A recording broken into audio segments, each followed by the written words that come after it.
I need you to trust me. One last time. Hello everyone and welcome back to another Movie Nights movie review. Today we are talking about Mission Impossible: The Final Reckoning. I am Dalton Burdett with the amazing Nick Iricchio. Nick, how are you, my friend? I am feeling, I didn't think of it.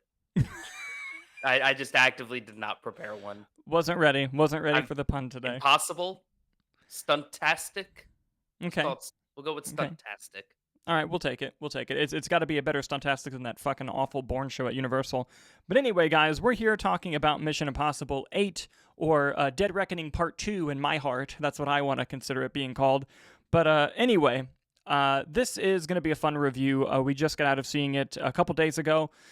We had an option to go to an early screening, but it was the day before we were scheduled to see it, and we had a bunch of timing issues, and we're like, you know what, let's just go see it with a crowd, let's see it with an audience.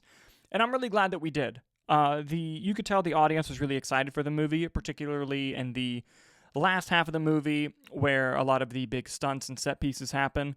Audible gasps by the stunt in the third act of the movie, which, by the way, was insane. Absolutely insane. But, you know, we're going to dive into the review first. But, Nick, I actually wanted to throw it over to you. I want to hear your thoughts on this movie first. And the reason why I want you to give your thoughts first is because you binged the entire series right before going to watch the movie, correct? Oh, yeah. I have seen them all before. I do want to clarify that. It was a re-binge. Yes. And Yeah. I've seen them all as well. I did not re-binge them, but I've seen them all as well. As someone who revisited them all the way up until, I think it was just like the day or the day before you finished Dead Reckoning Part 1. So as someone who quickly revisited all these films, what was the movie like for you? I mean, you know, I really enjoyed it. This movie really felt like almost like Avengers Endgame, where they were just callbacks and fan service and kind of over convoluting loose ends that they were tying up. But for me, it all worked. I think because the memory was so recent in it that I got hype about it. Versus, I think there's some characters that maybe show up that I maybe not would not have cared or recognized or remembered had I not rewatched it recently.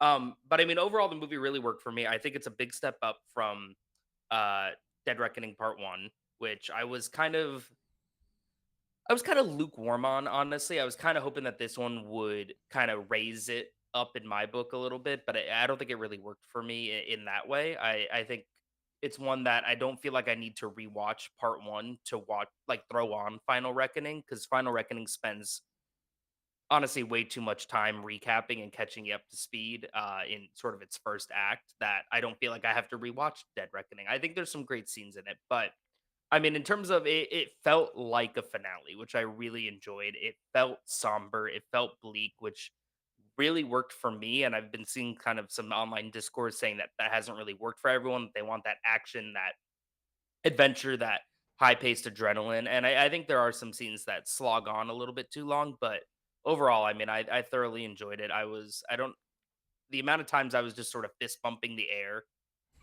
and just under my breath going, hell yeah. You know, it was a great movie going experience, honestly, Of and see course. it on the biggest screen possible.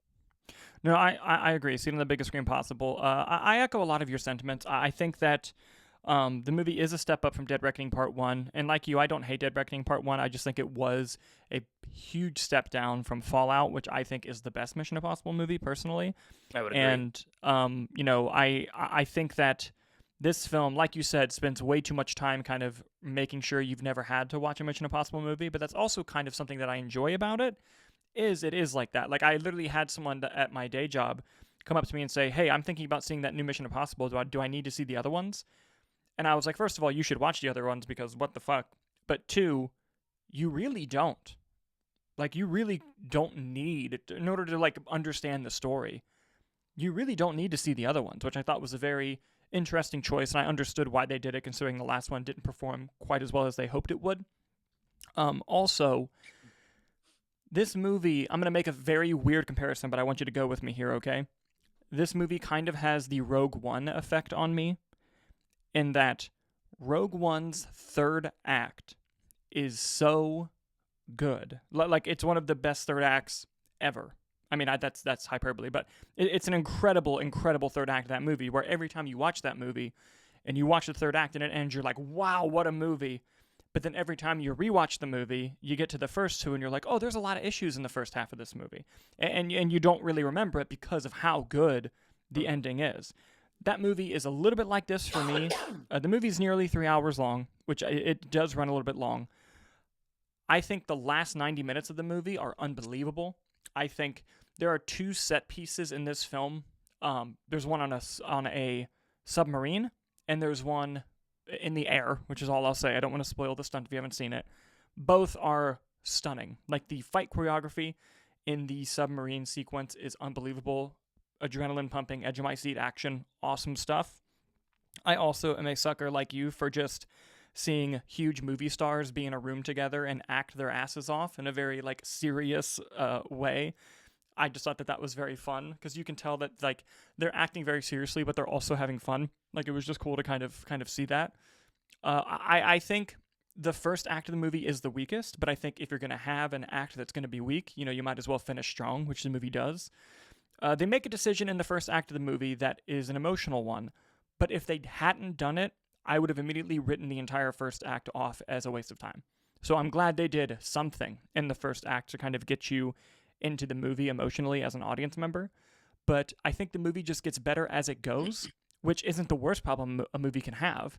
And I think that a lot of it just has to do with the delays from the writers and actors strike. You can basically tell a lot of the movie was shot probably without a finished script, and they just had to like work with what they had. And this is what it felt like, for some good ways and some bad. But the performances as well, like seeing the team back, Simon Pegg and Ving Rhames and Hayley Atwell and Klementieff, like they all did a great job. Shea Whigham is great and everything. It was great to see everybody. They bring back some characters as well that have like a huge part of the story that was actually fucking awesome. Like I didn't expect them to have such a huge part of the story, but they did, and it was incredible. It's one of those things too where they do so many callbacks or references or like character reveals of like who this person is in the grand scheme of things.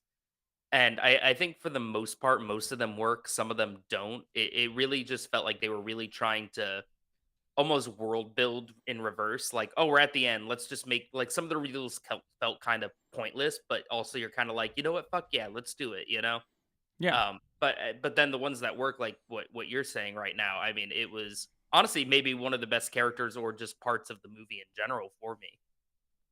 Yeah, no, for sure. I agree with you 100%. And, I really want to emphasize that the second half of this movie is so fucking good that, like, it takes a lot to get an entire, a packed, full house IMAX audience of people to audibly gasp in unison. That is not an easy thing to achieve as a filmmaker. And the movie did it like 2 or 3 times. Like, it was pretty spectacular. Regarding the second and like third act, like the only thing in the second half of the movie that I thought was kind of that went on too long is they basically build a sequence of Ethan Hunt alone in a different submarine. Yes, there are 2 submarines. They have Ethan alone in a different submarine, and they set up the suspense and the tension as to why him doing this is incredibly important. But the scene is far too long, to the point where I started to lose suspense as the scene continued instead of getting more suspenseful. I was like, all right, they're taking this way too long. Like, this needs to wrap up. So there were some pacing issues in that regard. But I do think it was a step up over Dead Reckoning Part 1.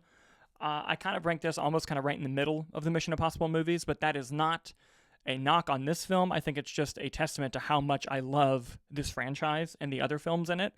I'm probably sitting at 4 stars in this movie, 3.5 on a bad day, which is, a really great movie. I had a really great time with Mission Impossible 8, and I think a lot of you guys will too, personally. Yeah, no, absolutely. Like I said, I mean, just go see it for the star power. There's a scene that happens in like we'll call it a boardroom, Mm. and it is just filled with that guy actors. But man, they are. But good lord, are they firing on all cylinders in it? Like it was, and the thing that I love most about the movie though, too, it's almost overly stylistic at times to the point of like almost comedy, which I kind of loved. It kind of reminded me of like the way like Brian De Palma directed the first one with all the split. Like it was very moody, very like stylistic. You're like, why are we going off on this? It's fine, But I think overall, I mean, the stunt work absolutely incredible. I would agree the sequence did go on a bit too long, but I was still more just amazed by the behind the scenes of it all, the stunt work, the water sets, like how they were able to do all of that, and Hmm. especially when you get to the air sequence, like good lord, it's just like some of the most insane, daring filmmaking I've seen it in that regard. In terms of negatives, though, and I think a lot of my negatives with this movie kind of also stem from Dead Reckoning as well, in that I don't think that Gabriel and the entity work entirely as villains. And obviously that's the story, that's what we have. I'm not trying to change the story, but I think that there was maybe something better there, or just the way that it was relayed or portrayed in the audience. I almost feel like Gabriel maybe should have just been a full complete villain in part 1 and then go full off into the entity in this one, cuz I didn't really feel that dynamic, I guess that shift between it. But I mean overall I had a great time with it, and yeah. I do agree with you. I think the entity might be the weakest villain of the Mission Impossible franchise. Now, the commentary that the movie's making using the entity, Mhm. I really like, and it does a great job of making that commentary. I just think for the actual story of the films, not the best villain in the world. And a lot of the tie-ins to past movies were cool. Some of them were dumb, but it doesn't spend a whole lot of time harping on them. So, it's inconsequential. It doesn't matter. It's a very But plot heavy movie though. This yes, movie's just all plot. incredibly plot heavy. But like I said, the way it's utilized in the second half is so goddamn good. Like I want to emphasize how good the second half of this movie is. It's crazy. And again, I don't think the first half of the movie is bad necessarily. I just think that it's not as great as the rest of the movie is and could have been done better. But overall, and honestly, I think if they're going to make more Mission Impossible movies after this, because this could be the last one, but I think if they're going to make more, you have to take a step back on the scope and the scale, because it doesn't get much more than like the stakes of this movie. You Like, topped it, yeah.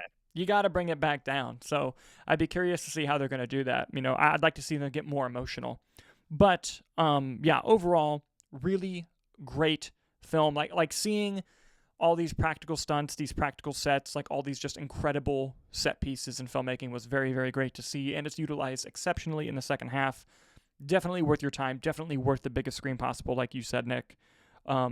Very satisfied with Mission Impossible: The Final Reckoning. Should have been Dead Reckoning Part 2, but it's fine, whatever.